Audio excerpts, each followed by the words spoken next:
Friends, we are on the 20th of Nisan, Chaf Nisan naturally, marks of a very famous rabbi from Tunisia, very much, make his also in Paris, in France, respectively. His name was Rabbi Bogid Saadon, Zecher Tzadik Libracha, one of the famous rabbis of his time, actually came from great rabbis in itself he would actually learn from, and he would actually garner up many great Talmidim. Let's explore a few of the highlights of the great rabbi's life here as we're approaching his Hilul. Now, we've spoken about in this series already about a good 120 Tunisian rabbis, and he very much was, let's say, Tunisian rabbi of more of the last generation in of itself, so that's always exciting. Now, he would be born, I believe, in the English year 1916.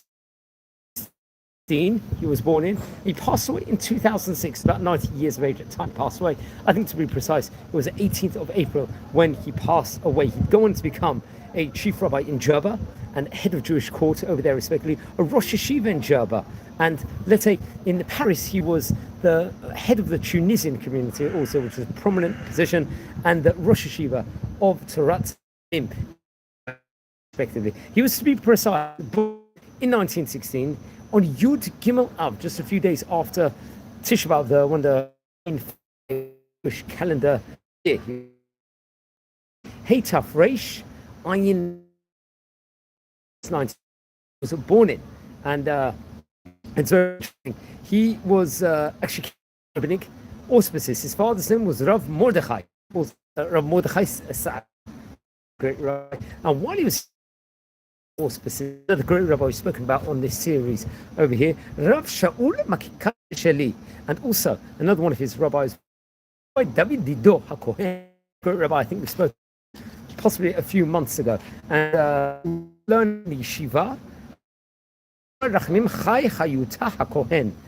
I think this would be until he was during his teens, until he was about 20 age, that will be. And I think he was spent a period of time also learning rules of Rabbi Saban we've spoken about on versions. Well, he was actually one of the first rabbis we spoke about in this series, probably the first 20 rabbanim we spoke about in this series. Now around 900 rabbis, as we learn on especially Hilulot of the rabbi, respective great Talmidim inside. This was in Aliyat Rabbi Yaakov Yeshiva, I think in Jerba at that point in time, the early 1900s. Had a very great Torah of very much, and I think also he would work a few hours part selling in a market, for example, very interesting, and in the market in Jerba.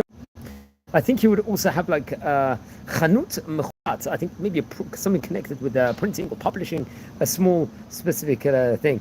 But at one stage in time, he was working in printing at one stage, and with actually many of the great rabbis from Jerba, he would print pamphlets or articles connected to some of the rabbis. When he was 22 years of age, he was part, I think, of the Rabbanim Keter Kahuna, if I'm not mistaken, and very interesting enough. And maybe we should speak more about that at a later stage. And so we just saw some of the great rabbis he actually came from. I think, especially in the if I'm not mistaken, he would have been 22 years of age. He would take on other various positions in Jerba, respectively, from a Torah perspective.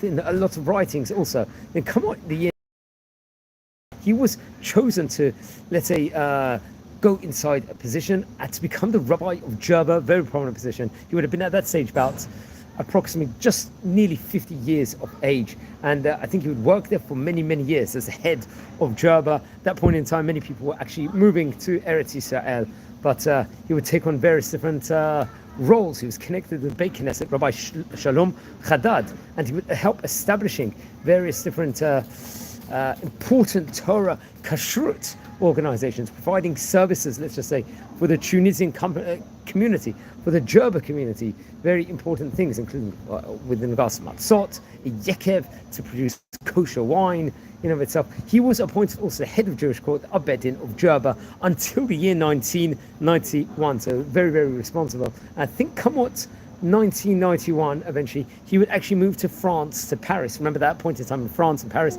a huge Sephardi community was, let's say, blossoming over there. Many people had moved from northern countries, Morocco, Algeria, to France, respectively, over there. And he became the rabbi of the Edat Yotzei Tunisia. Very interesting. So he was representing really the Tunisian community in Paris, a very prominent position over there. He would establish over there yeshiva called the Torah, ורחמים over there, I think after the name of his rabbi, respectively. That was in Paris. It would take on many various different undertakings in of itself, and really did a huge amount. Now, he passed away in the year 2006, so he had been in Paris for about 15 years, on the 18th of April 2006 to be precise. Naturally, that's Chaf Nisan, Hey Tafshin Samach Vav. And he would be buried, I think they would fly his body out to Israel, and he was buried in Har Menachot cemetery. I think he was buried next to, if I'm not mistaken, his Rabbi Kalfon Moshe Cohen, another great rabbi we've spoken about on various occasions before. Very, very interesting. Among his Talmidim was a Rabbi.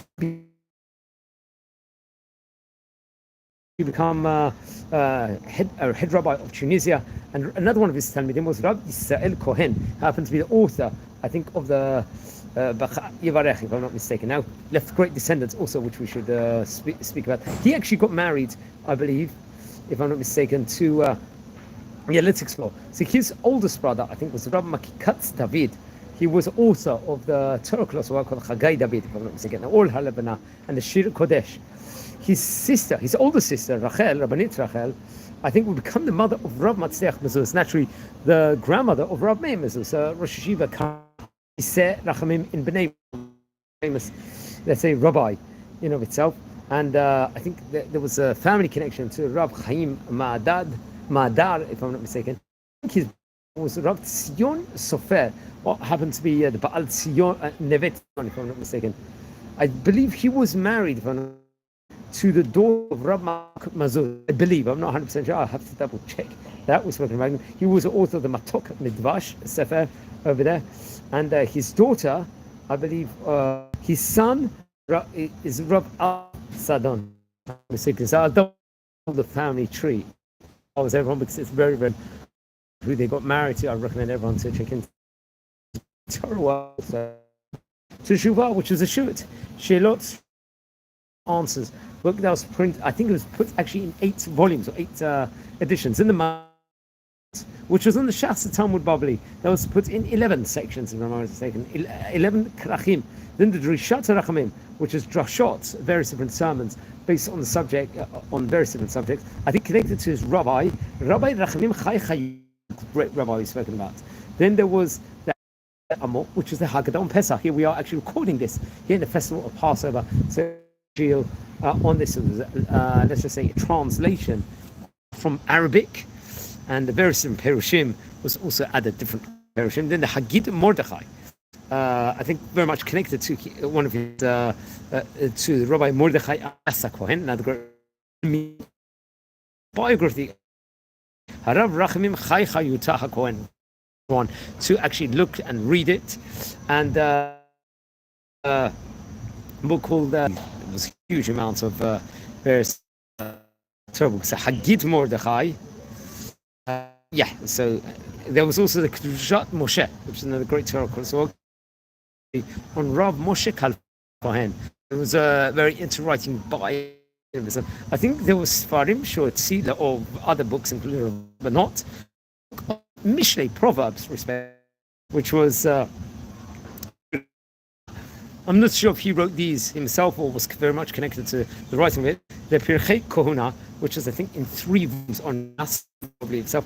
Rav once and Rav Saadon brought out, I think it was in alphabet order, I think 6 krachim from the 6 volumes, if I'm not mistaken. Day Mincha, which is in the Torah Kohen, very interesting enough. So he was a very great rabbi of his time here. 20th of Nisan is going to don't forget to light candles in his memory.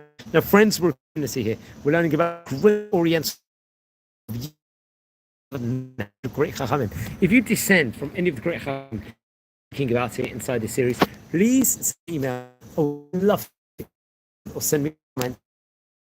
If anyone is interested in any of these videos, please share these videos to other people that will be interested. And friends, we have a channel and we're also learn wisdom of the rabbis of yesteryear. So I'm recording this here from very sunny, blossoming Ramat Gan city in central Israel. So wishing all a fantastic day. Take care and stay tuned to watch more videos.